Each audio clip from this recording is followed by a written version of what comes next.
Hola, hola. Bueno, ahora vamos a iniciar con un tema que, bueno, este tiene que ver con la bioética. Bueno, en unos casos también se puede usar para la clínica propedéutica, pero tiene más que ver con la bioética. Y bueno, se me hace un tema importante, ya que luego te lo pueden preguntar en algún examen o conforme vas avanzando en la carrera. También te lo pueden preguntar, digo, a mí me lo hicieron y a quien le ayude este video lo puedo ayudar.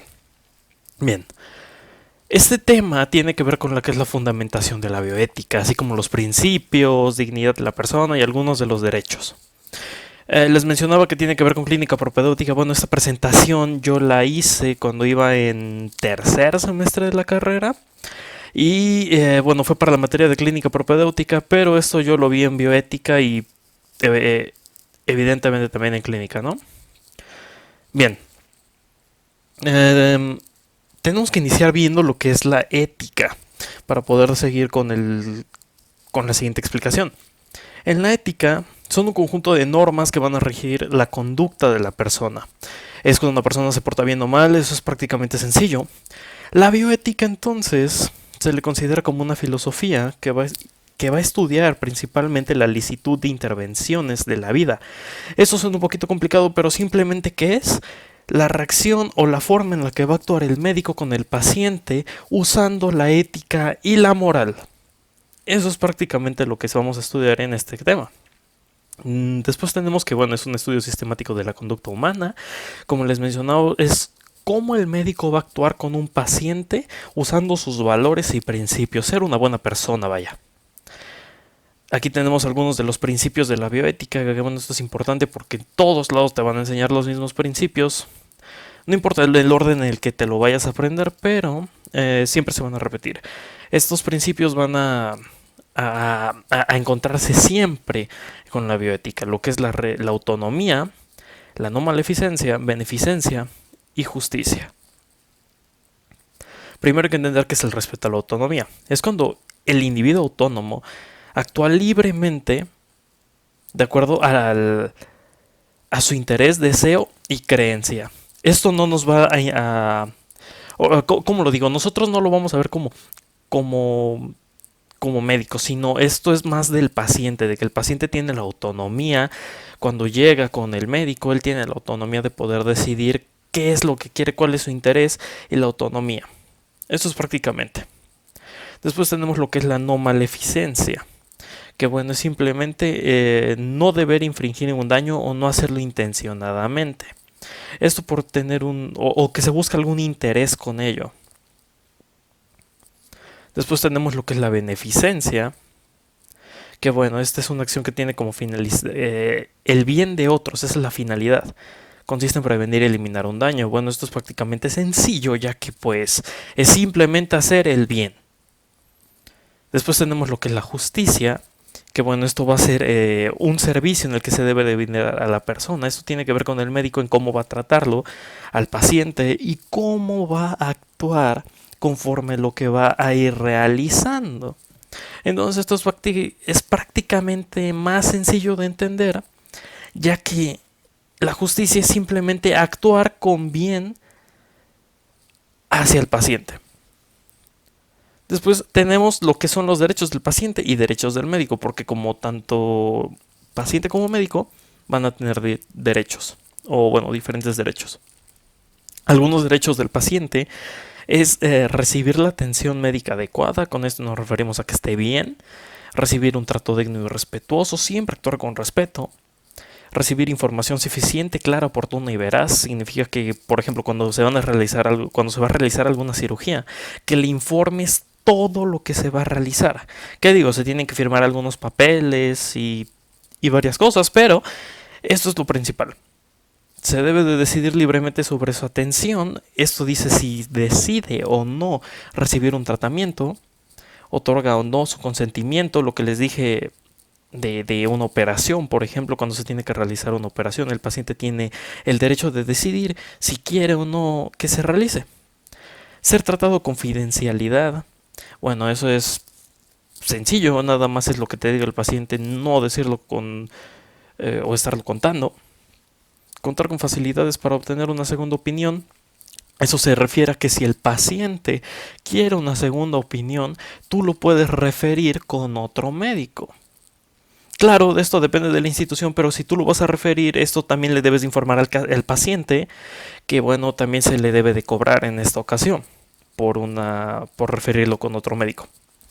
Se debe de recibir una atención médica en caso de urgencia. Esto es que, bueno, una urgencia debe de recibir una atención médica eh, rápida. Contar con un expediente clínico, que bueno, esto es desde que llega el paciente, realizar el expediente clínico adecuado y ser atendido conforme a la atención médica recibida. Era lo que les mencioné anteriormente. Tenemos también lo que son los derechos del médico, que bueno, estos son hacia el médico ya, que bueno, es ejercer la profesión de forma libre. Y no, esto es prácticamente, si lo quieres ver de una forma sencilla, es tú como médico puedes ejercer tu profesión en forma libre. Debes de laborar en instalaciones apropiadas y seguras, tener una disposición de recursos para la práctica profesional y abstenerse de garantizar resultados. Esto se refiere a que si no estás seguro sobre un diagnóstico ya final, puedes, o más bien debes, de referir con otro o pedir con otro médico un segundo diagnóstico. Recibir un trato respetuoso y bueno, esto es de manera profesional. Y bueno, aquí tenemos algunas cosas o algunos términos que son importantes para la mala praxis. En este caso es negligencia, impericia, imprudencia y dolo. Ahorita les explico por qué esto tiene bastante sentido. La negligencia es incumplir los principios de la profesión. Es prácticamente realizar lo que no se debe de hacer sabiendo eso mismo. O sea, si un paciente, por ejemplo, no necesita una cirugía y tú como médico le debes de hacer, o más bien piensas hacerlas una cirugía, eso es una negligencia. La impericia es la falta total o parcial de conocimientos técnicos, experiencia o habilidad. Un ejemplo es, por ejemplo, un cirujano va a hacer una cirugía compleja que no es de su especialidad. Esto lo podemos ver de otra forma. Por ejemplo, si tú necesitas tú cuando necesitas gafas, vas a ver al oftalmólogo, no vas a ver a un urólogo. Y si tú necesitas gafas, es como si el urólogo te dijera, yo puedo realizar alguna operación. La imprudencia es el daño causado por el acto del médico que se realizó sin medir consecuencias. Aquí tenemos un ejemplo de que un jefe de una cirugía permite que los anestesiólogos salgan del quirófano en una operación para atender otros quirófanos. Imagínate que tú estás en una operación y pasa eso. Entonces eso es imprudencia, ya que el anestesiólogo o los anestesiólogos deben permanecer en el quirófano. Y por último tenemos el dolo, que esto yo lo resumí, es simplemente la voluntad maliciosa. Es tú buscar el mal hacia tu paciente. O no buscar el mal, bueno, sí buscar el mal, pero simplemente saber que lo estás haciendo y que no te importe. Entonces, bueno, aquí tenemos un caso clínico, pero yo lo cambié por preguntas. Estas son dos preguntas que a mí me realizaron, pero les pueden preguntar en cualquier momento. Femenino de 56 años con diagnóstico de cáncer pulmonar que requiere resección completa del pulmón. El paciente rechaza la cirugía. ¿Cuál es la actitud que debe seguir el médico? A. Acudir a un familiar para obtener su autorización y de obtenerla proceder con esta cirugía. B. Respetar la voluntad del paciente y no proceder con la cirugía. C. Acudir a un colega para obtener una segunda firma y proceder con la cirugía. O D. Declarar incompetencia del paciente y proceder con la cirugía. En este caso la respuesta, lo voy a anotar, la respuesta es la B. Según lo que hemos visto, si el paciente rechaza la cirugía, se debe de respetar la voluntad. A esto nos referimos con la autonomía. Y no se debe de proceder con esta cirugía. En la segunda pregunta, si un médico al intentar un procedimiento quirúrgico no indica el más adecuado y el paciente porque reporta mayor beneficio económico, ¿en qué tipo de mala praxis está incurriendo? En este caso es la negligencia.